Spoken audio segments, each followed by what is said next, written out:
Hey up Photo Pips, just want to check in with you all just to say that I'm not missing action. I've not fell off the end of the world or anything like that.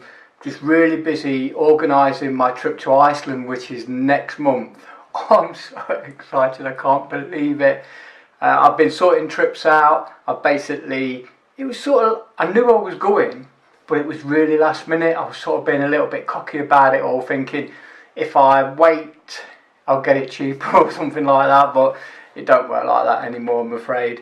We leave Luton in the UK. It takes about 3 hours, 2 3/4 hours to get there, and we've got 3 really major trips already worked out. Now, I love adventure and I love to be in control of the things I do, but because it's Iceland, because it's icy and snowy in the time we're going, and I don't know where I'm going, and I want to see these places. I don't want to be sort of a little bit, so I don't want to feel insecure by going, thinking I'm going down the wrong track, or if it gets dark and snowy, should I be going down this track?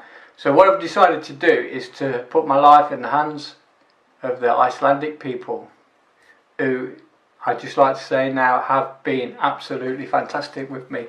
I've been in touch with quite a few asking for information and asking for advice, and the ones that have replied to my emails and messages have got my full respect and got my business, so thank you for that. The other thing is that what I've decided to do is to put my life in their hands and let them take me to the places I'd like to go. So the 3 trips are, well, there's 4 trips actually. When we land quite early in the morning, so we get a full day of basically looking around Reykjavik once we're there, and then the Northern Lights trip, which was already in the price of the holiday. It was through, I'm going to say Thomas Cook, but I don't think it was. I think it was Thompson's. It's a bit bad, ain't it? It's one of them, but like my mind's everywhere. So once the trip begins, it'll be all explained properly. This is just to let you guys know I've not disappeared. It's taking up all my time because I want it right.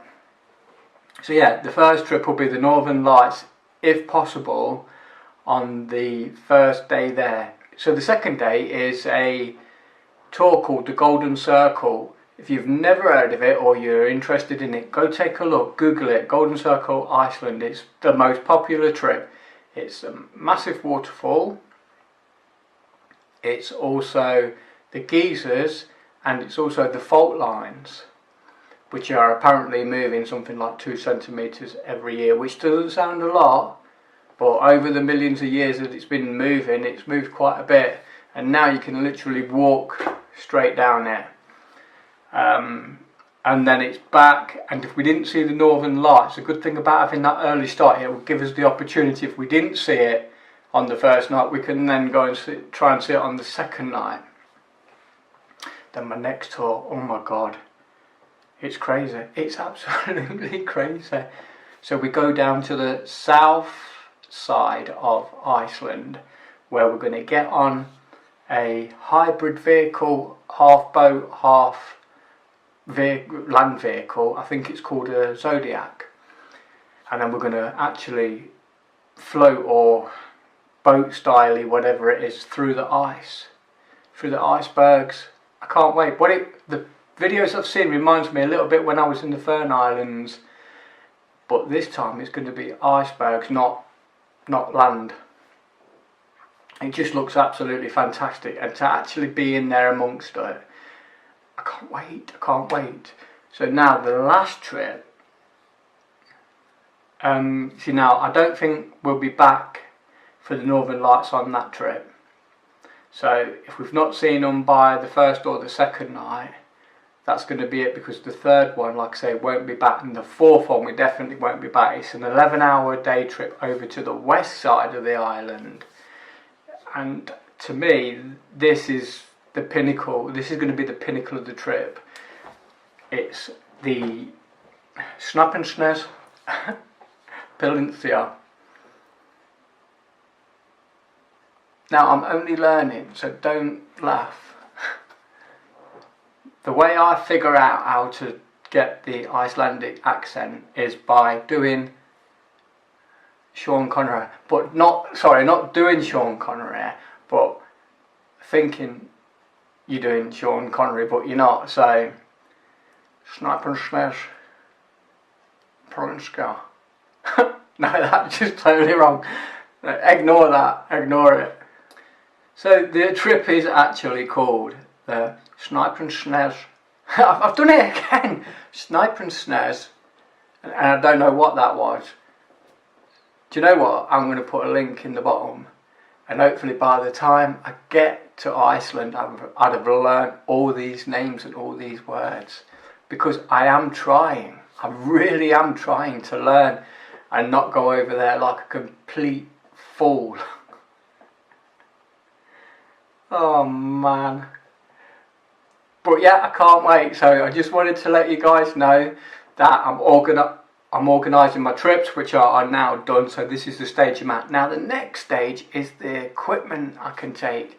Flying with EasyJet from Luton Airport, you're entitled to 1 kg bag, which you can put in your locker, and it has to fit. So I'm like banging my head on the wall here. What do I take? Do I take this tripod, that tripod? Do I take all my lenses? Do I take 2 lenses? Do I take my M3? Do I just take my 5D? Batteries, chargers, laptop, hard drive. It's never ending. Now the other thing we was able to do was, so I got 10k bag, the wife's got 10k bag, and we've also had to pay 40 quids for an extra 20k bag. I'm sure it's 20k, yeah, 40 quid for an extra 20k bag. So at least some of the stuff can go in there, like the big tripod that can go in the suitcase. So other than that, guys, I cannot wait, and I'm roughly, if everything goes to plan, everything works out right, I'm roughly going to say that the video will be up and live on YouTube around November the something, just to keep you guys interested. Okay guys, have fun, enjoy, and don't forget, get out and shoot. You know you want to. Iceland, here we come. Yeah.